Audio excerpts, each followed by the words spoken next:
ইয়াদুল ইস্তিগফার আমার সাথে বলবেন আল্লাহুম্মা আনতা রাব্বি লা ইলাহা ইল্লা আনতা খালাকতানি আনা আবদুক ওয়া আনা আলা আহদিক ওয়া ওয়া'দিকা মাসতাতা'ত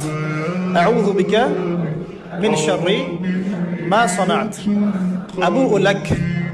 বিনি'মাতিকা আলাইয়া ওয়া আবু'ু বিযানবি ফাগফির লি فإنه لا يغفر الذنوب إلا أنت। এই যে দোয়াটা আপনি করলেন, নবী সাল্লাল্লাহু আলাইহি ওয়াসাল্লাম বলেছেন যে এই দোয়া পড়ার পরে যদি কেউ সকালে পড়ে রাতের আগে মারা যায় জান্নাতে চলে যাবে, রাতে পড়ে সকালের আগে ইন্তেকাল করলে জান্নাতে চলে যাবে। এটা যদি না পড়েন অ্যাট লিস্ট এতটুকু আস্তাগফিরুল্লাহাল্লাযী লা ইলাহা ইল্লা হুয়াল হাইয়ুল কাইয়্যুম